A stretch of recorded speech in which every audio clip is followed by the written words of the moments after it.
Cho Cho का भूत निकाला तो मैं निकालता हूँ इसका भूत। वो बंदे ने ना देखा आगे पीछे, उसको 3-4 जोर की लाफे मार दिए। उसने खाली एक लुक दिया, उस जूनियर आर्टिस्ट ने जाने से पहले रोते रोते उस बंदे को जिसने मारा था। हेलो फ्रेंड्स, आगे आपका दोस्त इस्माइल उमर खान फिर से एक नई कहानी लेके डांस सीक्वेंस शूट कर रहे थे।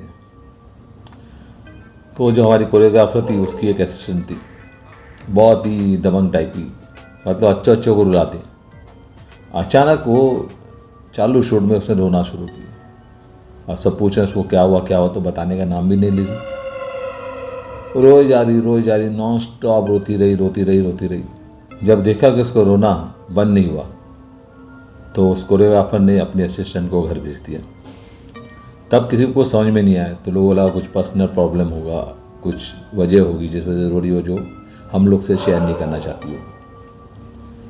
फिर एक किस्सा हमने देखा कि एक कमरा था जहाँ पे ऊपर नीचे तो ज़्यादा तो ऊपर वाले कमरे में जूनियर आर्टिस्ट को ठहराया जाता था। जितना भी क्राउड आता था जूनियर आर्टिस्ट का वो वहीं रुकता था। तो एक उसमें जूनियर आर्टिस्ट ने भी सेम इसी तरह की चीज़ें की। वो भी रोने लगी, बहुत रोई। रोने लगी तो कुछ उसमें बड़ी औरतें भी थी जूनियर आर्टिस्ट, उन्होंने बोला इसके ऊपर शायद कुछ जिन विन का या भूत का किसका इसको साया पड़ गया। तो अब सब परेशान क्या करे इसको। ये दूसरी मर्तबा ऐसा हुआ कि कोई इस तरह से रो रहा था, चुप ही नहीं हो रहा था। तो हमारे एक्टर थे जो लीड के फादर का रोल कर रहे थे।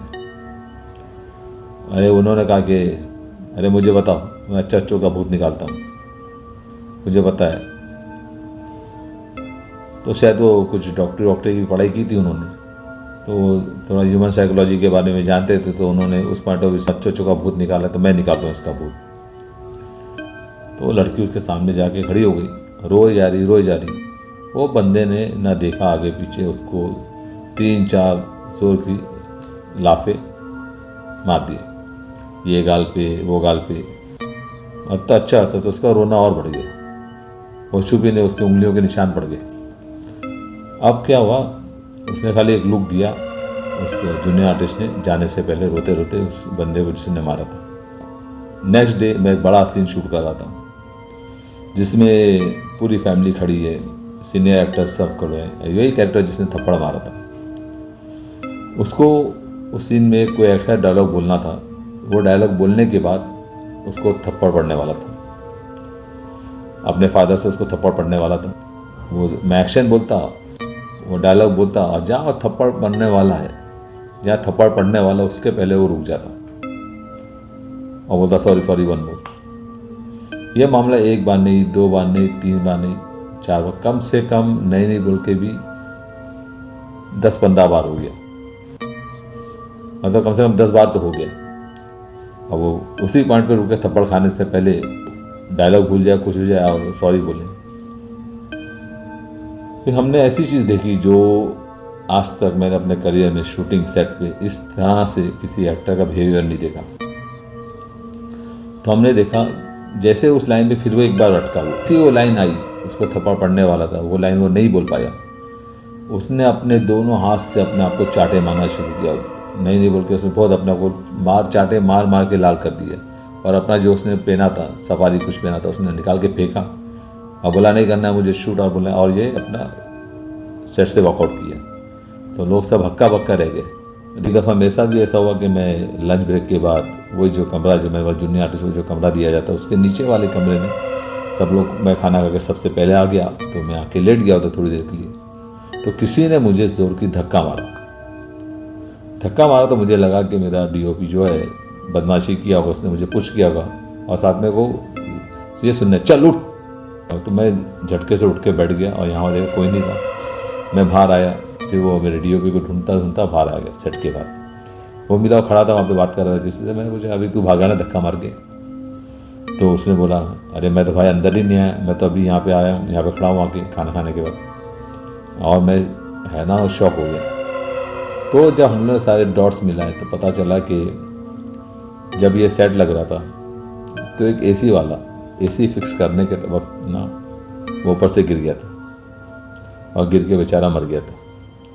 और तब से इस तरह के लोगों ने चीज़ें महसूस की। वो जहाँ का केयर टेकर था, जो फ्लोर मैनेजर था, उसने भी इस तरह की घटना के बारे में लोगों को बताया कि हाँ ऐसा इस चीज़ आवाज़ आती है, मैंने भी सुनी है चिल्लाने की। दोस्तों, जो एक्टर का मैंने किस्सा सुनाया आपको, अगर ये सही में फिल्माया जाता, फिल्म होती, तो दिखाया जाता कि उसके अंदर वो आत्मा घुसी जिसको उसने एक दिन पहले थप्पड़ मारा था, और उसके बदन में घुस के वो उसी को थप्पड़ मार रही है, खुद ही को उसी को पीट रही है और अपना बदला ले रही है। और ऑडियंस को सब चीज़ देखने में बहुत मज़ा आता है, और मज़ा आना भी चाहिए। अगर अपनी डॉक्टरी झाड़ने के लिए कोई किसी को ऐसा थप्पड़ मारे तो ऐसा होना लाजमी है। बोलता है ना, ऊपर वाला सब कुछ देखता है, तो ऊपर वाले की मार से कोई बच नहीं सकता। मैं यही कहना चाहूँगा। दोस्तों, ये सारे किस्से जब हम सुनते हैं, जब कोई बताता है, तो कई बार हमें यकीन नहीं होता और हमें लगता है कि झूठी कहानी है। ऐसी सब चीज़ों पर यकीन करने के लिए आपको खुद इन चीज़ों से गुजरना होता है, महसूस करना होता है या देखना होता है, तब जाके आपको यकीन आता है। और एक बार आप इन चीज़ों से गुजर गए, या तो हमेशा के लिए डर जाओगे, या तो हमेशा के लिए डर भाग जाएगा। तो आप किन में से हो, डरने वाले या डर को भगाने वालों में से? चलो दोस्तों, फिर मिलता हूँ कल एक नई कहानी के साथ।